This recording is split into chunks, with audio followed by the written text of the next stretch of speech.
Hello दोस्तों, स्वागत है आपका हमारे चैनल सक्सेस 110। आज हमें एनसीईआरटी क्लास 10 मैथ की एक्सरसाइज 1.1 की थर्ड क्वेश्चन से आगे करेंगे। इससे पहले के क्वेश्चन 2 हैं, वो पहले वीडियो में हम कर चुके हैं। तो इसमें थर्ड क्वेश्चन है, find the LCM and HCF of the following integers by applying the prime factorisation method. Okay, तो प्राइम फैक्टराइजेशन मेथड से हमको ये एलसीएम और एचसीएफ निकालने हैं। तो देखिए इसको कैसे निकालते हैं। 12, 15 और 21, ये 3 नंबर्स हैं, 3 नंबर्स, इनका हमें एलसीएम और एचसीएफ प्राइम फैक्टराइजेशन मेथड से निकालना है। तो इसके 12 के प्राइम फैक्टर्स हो गए 2 इंटू 2 इंटू 3। इसी तरीक़ा से 15 के हो गए 3 गुणे 5 तो 15, और इसके हो गए 3 इंटू 7। ठीक है, तो अब देखिए इसको जो हमें इस तरह से हमने प्राइम फैक्टर्स निकाल लिए हैं। अब इसको हमें एचसीएफ निकालना है। एचसीएफ में जो तीनों में कॉमन होता है वो हम एचसीएफ लेते हैं। तो इसमें तीनों में कॉमन है, देखो 3 यहाँ भी, 3 यहाँ, तीनों संख्या में, तो इसका 3 हो गया एचसीएफ। ठीक है, इस तरह से एलसीएम, देखो एलसीएम कैसे निकालते हैं। एलसीएम में क्या होता है, मैक्सिमम पावर लेनी है। जो तीनों में से जो जिसकी भी मैक्सिमम पावर होगी वही लेंगे, और किसी भी नंबर को हमें छोड़ना नहीं है, सिंगल भी होगा तब भी हमें लेना है। तो इसमें 2 की मैक्सिमम पावर देखिए, 2 की मैक्सिमम पावर है 2, 2 और 3 है एक बार, 5 गुणे 7, तो ये हो गया 2, 4, 2 का वर्ग 4, 4 3 12, 5 60, 6 7 42, 420 इसका हो गया एलसीएम। ठीक है, तो ये 3 एचसीएफ हो गया और 420 एलसीएम हो गया। इस तरीके से दूसरा इसी पार्ट है, दूसरा है 17, 23 और 29। देखो यहाँ हम देख रहे हैं 17, 23 और 29, ये तीनों प्राइम नंबर्स हैं, यानी अभाज्य संख्याएं। इनके केवल 2 ही फैक्टर्स होंगे, एक तो 1 और एक स्वयं संख्या। तो 1 गुणे 23, 1 गुणे 29। तो यहाँ से इसका एचसीएफ देखिए, एचसीएफ क्या होगा, एचसीएफ इसका होगा एचसीएफ इसका एचसीएफ इसमें तीनों में कॉमन क्या है, 1, तो एचसीएफ इसका हो गया 1। इसी तरीके से एलसीएम में क्या होगा, एलसीएम में जब प्राइम नंबर्स का हम एलसीएम निकालना हो तो कुछ नहीं, उसके सभी संख्याओं का मल्टीप्लाई कर दीजिए तो एलसीएम निकल जाता है। देखो 17 इंटू 23 इंटू 29, इन सारी संख्याओं का गुणा करना है। 17 तियो इनमें गुणा कर दिए, 17 तियो 51, हासिल लगी 5, 17 दूनी 34 और 5 39 और गुणे 29। अब इसका जो है 391 में 29 का गुणा करिए, 300 यहाँ पर कर लेते हैं, 391 गुणे 29, तो ये हो गया 9 एकम 9, 9 ने में 81, से लगे 8, 9 3 27, 8 35, 27 8 35। और ये देखिए 2 एकम 2, दुने में 18 और 2 3 6 7,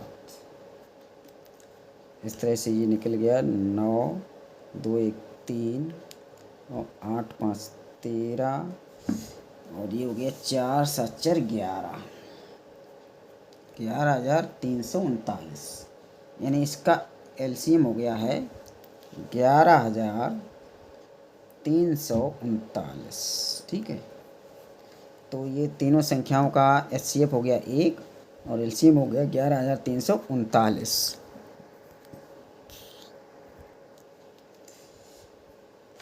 अब इसी का तीसरा भाग है 8 9 25 के हमें एलसीएम और एचसीएफ निकालना है। तो इनके में पैराम फैक्टर्स कर लीजिए। इसके 8 के होंगे 2 गुणे 2 गुणे 2, 9 के होंगे 3 गुणे 3 गुणे 3, और 25 के होंगे 5 गुणे 5। 9 के 3 गुणे 3 और 3 ही होंगे 3, ठीक है, ओके। 3 गुणे 3 तो 9। अब इसमें देखो ये हो गया, इसको निकालो। इसमें कोई भी संख्या कॉमन नहीं है, तो इसका एचसीएफ तो हम एक तो सभी में कॉमन होता है, 1 1 1, तो एक एचसीएफ इसका हो गया है, एचसीएफ इसका आएगा 1। और एलसीएम है, एलसीएम एलसीएम देखो ये कि कोई भी संख्या इसमें कॉमन है ही नहीं, तो हमें क्या करना है, ये को प्राइम नंबर्स हैं, सारे को प्राइम नंबर्स एक दूसरे से, कोई भी इसमें कॉमन नहीं है, तो इन सारी संख्याओं का गुणा ही जो होगा एलसीएम हो जाएगा। तीनों संख्याओं का गुणा 8 गुणे 9 और गुणे 25, ठीक है।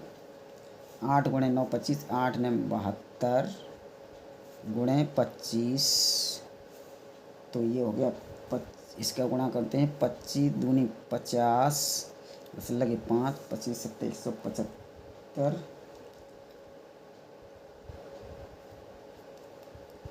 5 80, 180, ये हो गया एलसीएम। तो ये तीसरे क्वेश्चन के तीनों भाग हो गए हैं। इसका एचसीएफ आया 1 और ये एलसीएम इसका 1800 आया है, ठीक है, 1800।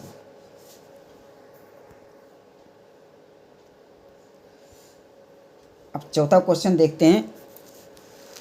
चौथा क्वेश्चन जो है यह है कि गिवन दैट एचसीएफ ऑफ इनका 306 और 657 का एचसीएफ दिया है 9, और इसका हमें एलसीएम निकालना है। तो हमें इसमें हमने दो संख्याएं दी हैं, दो संख्याओं का एचसीएफ दिया है 9 और एलसीएम, इन दोनों संख्याओं का एलसीएम निकालना है।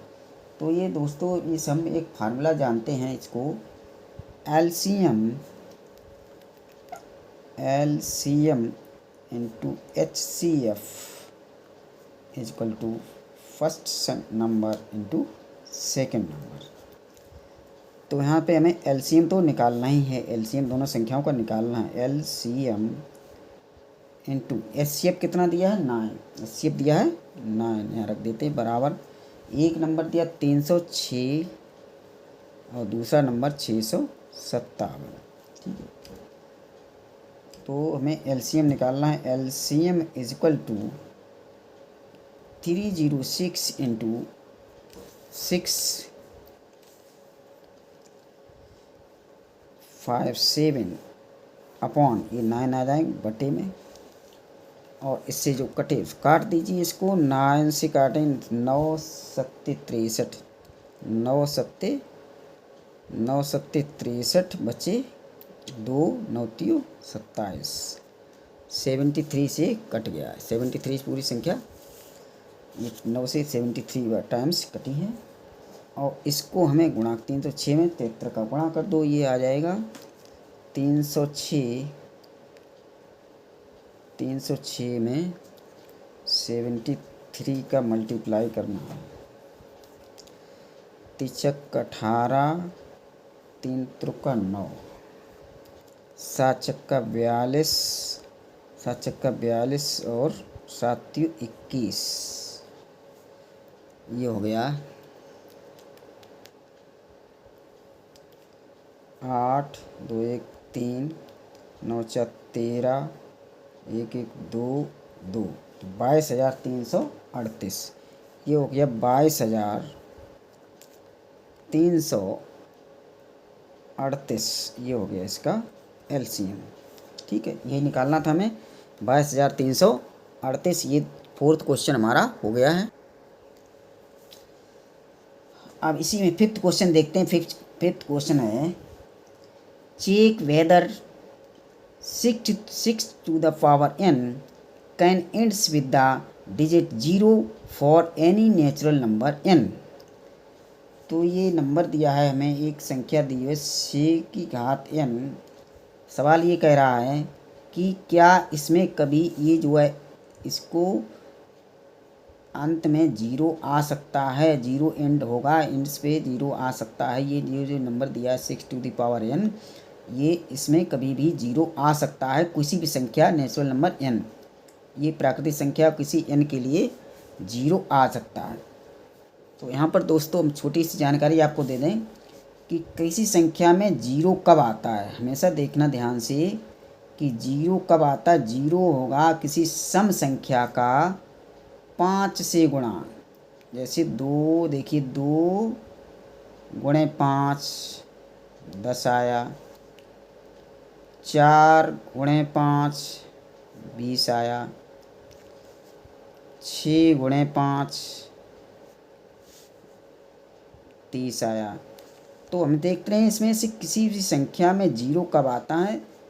2 और 5 को देखा जाता है। 2 और 2 और 5 में जितने भी मिनिमम जो हमें इनमें जिनकी संख्या देखनी आती है। अब इसमें कहीं जितने बार जितनी मिनिमम 2 या 5 होंगे उतनी ही बार जीरो आएंगे। ये दोनों होना चाहिए, 2 और 5 दोनों जहाँ पर होंगे तभी जीरो आ सकता है, संभव जीरो है।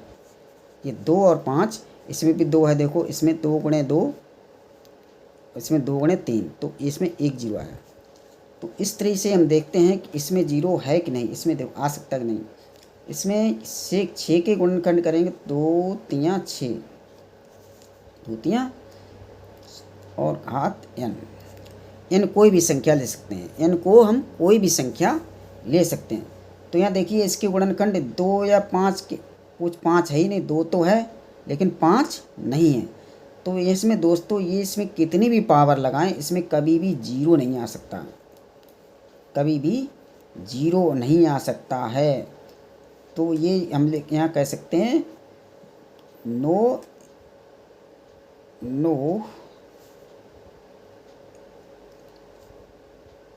It's not possible, it's not possible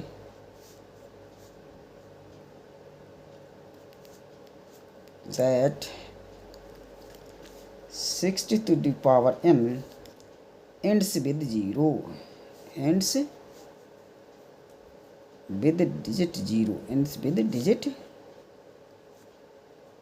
0। एक तो ये मेथड हो गया। आगे चल के इसमें और भी देखना है बेटा, देखिए जैसे हमें एक तो ये 6 का नियम होता है, इकाई यूनिट्स प्लेस जब पढ़ेंगे तो 6 के ऊपर हम कितनी भी घात लगाएं, देखो 6 का स्क्वायर 36, 6 का क्यूब 216, देखो कितनी भी इस तरह से इसकी हम कितनी भी पावर लगाएं हमेशा इकाई अंक 6 ही आएगा। तो जीरो तो किसी प्रकार हो ही नहीं सकता। ये एक यूनिट्स प्लेस के जब फाइंड करते हैं तो इसमें देखा जाता है। इसकी ज़रूरत नहीं है हम लोगों को, ये केवल सीख लो, जहाँ 2 और 5 जब भी होंगे तभी ये जीरो आएगा, अदरवाइज नो। तो ये 5वां क्वेश्चन हमारा हो गया है। अब छठा क्वेश्चन देखते हैं। छठा question, explain why 7 × 11 × 13 + 13 and 7 × 6 × 5 × 4 × 3 × 2 × 1 + 5 are composite numbers. अब ये क्वेश्चन कह रहा है कि ये हमें बताना है कि ये जो हैं नंबर्स दिए हुए हैं, ये संख्याएं, ये कंपोजिट यानी भाज्य संख्या क्यों हैं, भाज्य संख्या क्यों हैं। तो देखते हैं, पहले इसको हम देखते हैं। 7 × 11 × 13 + 13, ठीक है। तो इसको जो है देखिए, अब इसमें हम देखते हैं इन संख्याओं में 13 कॉमन ले लो, 13 कॉमन ले लो, 13 कॉमन ले लिया। 13 कॉमन लेके इसमें क्या बचा, 7 × 11, 7 × 11 यहाँ से बचा और यहाँ 1, तो 13 और 77 + 1, ये आ गया 13 × 78, 13 × 78। तो ये 13 के हम लिखते हैं गुणनखंड, 13 × 78 के फैक्टर्स कर लीजिए। यहाँ पे 13 के फैक्टर्स करिए। 13 के फैक्टर्स जो हैं 13 तो फैक्टर, ये 78 के फैक्टर हमें करना है। 2 तियाँ 6, दुने में 18, 3 एकम 3, 3 का 9 और 13 ये हो गया है। तो इससे 78 के गुणे हो गए हैं गुणाखंड 2 गुणे 3 गुणे 13। ठीक है, तो कंपोजिट नंबर्स को हम जानते हैं क्या होते हैं। कंपोजिट नंबर्स वे नंबर्स होते हैं जिनके 2 से ज़्यादा गुणनखंड हो, 2 से ज़्यादा गुणनखंड हो। एक और दो, एक और वो स्वयं संख्या को छोड़कर 2 से ज़्यादा गुणनखंड है। देखो यहाँ से इसके इतने गुणनखंड मिल रहे हैं, तो ये हो गया एक कंपोजिट नंबर। ये हो गया कंपोजिट नंबर है, ये कंपोजिट नंबर, कंपोजिट नंबर ये हो गई, एक कंपोजिट नंबर हो गया। अब इसी का अगला भाग है 7 गुणे 6 गुणे 5 गुणे 4 गुणे 3 गुणे 2 गुणे 1 प्लस 5। तो प्लस इसको हमें बताना है कि कंपोजिट नंबर क्यों है। तो इसमें देखिए दोस्तों, ये जो है 5 इसमें कॉमन लेते हैं, 5 इसमें कॉमन ले लो, 5 को बाहर निकाल लिया तो बची हुई संख्या सारी अंदर लिख दो। 7 × 6, 5 को कॉमन ले चुके हैं, यहाँ बचा 4 गुणे 3 गुणे 2, 1 को लिखो या ना लिखो कोई दिक्कत नहीं। यहाँ से अब यहाँ से प्लस 5 को बाहर निकाल चुके हैं, तो यहाँ बचेगा केवल 1। अब इनका सारी संख्याओं गुणा कर दो। तो यहाँ से दोस्तों देखते हैं 7 चक्का 42, 42 को हम 4 से गुणा करेंगे। 42 को 4 से गुणा किया तो ये 4 दूनी 8, 4 चौक 16, और इसमें 4 को गुणा, फिर 3 का इसमें गुणा करो, 3 8 24, ऐसे लगे 2 3 छक 18, 2 20, ऐसे लगे 2 3 एकम 3 2 5। अब इसमें 2 का गुणा करो, गुणे 2, ये बराबर आ गया 2 चौकू 8, 0 2 पंचे 10, 1008, 1008 ये आ गया 1008, 1008 और गुणे प्लस 1, 1008 प्लस 1, तो ये हो गया 5, ये जोड़ इसका आ गया 1008 है 1009, तो 1009 हो गया ये। अब इस तरह से देखते हैं, इसके हमें 2 से ज़्यादा गुणनखंड मिल रहे हैं। 2 से एक, देखो एक तो होता ही सभी संख्याओं में, और ये भी एक खुद संख्या होकर इसमें 2 से ज़्यादा हमें फैक्टर मिल रहे हैं। देखो 5 हो गया है, या तो 1 से, अब आभाज्य संख्या होती हैं जो 1 से कटे या खुद से कटे, तो इसके हमें 2 से ज़्यादा गुणनखंड मिल रहे हैं, 1 2 3 और इसके भी। तो ये हो गया है, ये भी एक कंपोजिट नंबर है, कंपोजिट नंबर हो गया। ठीक, कंपोजिट नंबर है ये। कंपोजिट नंबर यही पहचान होती है, उसके गुणनखंड 2 से ज़्यादा होंगे।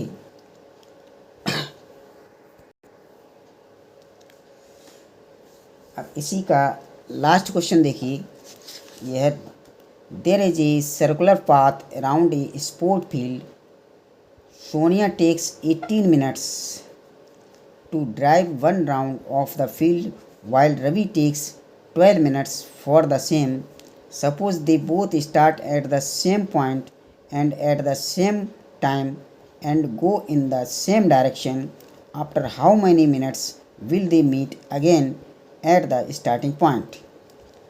इसमें ये क्वेश्चन कह रहा है कि एक सर्कुलर पाथ, एक स्पोर्ट फील्ड का सर्कुलर पाथ है, उसमें सोनिया और रवि राउंड लगा रहे हैं ड्राइव करने के लिए। तो देखो वो सोनिया लेती है 18 मिनट्स और ये रवि लेता है 12 मिनट्स। तो यहाँ से इस तरह से सवाल जब आते हैं तो हम उसको दोस्तों जब हम दोबारा उसी जगह पाएंगे, यानी दोबारा कब आएंगे, इसको हमें ऐसे सवालों में एलसीएम निकालना होता है। तो हमें निकालना होगा एलसीएम ऑफ 18 एंड 12। 18 और 12 का एलसीएम निकाल दो। तो 18 और 12 का एलसीएम देखिए, 18 के प्राइम फैक्टर्स हो गए 2 × 3 × 3, 12 के हो गए 2 × 2 इंटू 3, तो इसका ये हो गया एलसीएम। 2 की मैक्सिमम पावर 2 है, 2 की मैक्सिमम पावर 2 और 3 की मैक्सिमम पावर 3, ये हो गया एलसीएम। तो 2 दूनी 4, 2 का ये हो गया 4 और 9, 3 का 9, तो 4 9 36, यानी ये हो गया 36 मिनट। यानी ये 36 मिनट का राउंड है, ये पूरे 36 मिनट में दोबारा वो मिल जाएंगे एक ही जगह पे, सेम डायरेक्शन में चल रहे हैं, तो 36 मिनट में वो दोबारा उसी जगह पर आएंगे जहाँ से स्टार्ट हुए थे। तो ये दोस्तों हो गई है हमारी एक्सरसाइज 1.1 कंप्लीट हो गई है। अब अगली एक्सरसाइज अगली वीडियो में करेंगे। अगर आपको अच्छे से समझ में आता है तो कमेंट करिए और लाइक करिए, शेयर करिए। इस तरह से आपको किसी भी प्रकार की समस्या हो कमेंट कर सकते हैं आप। धन्यवाद।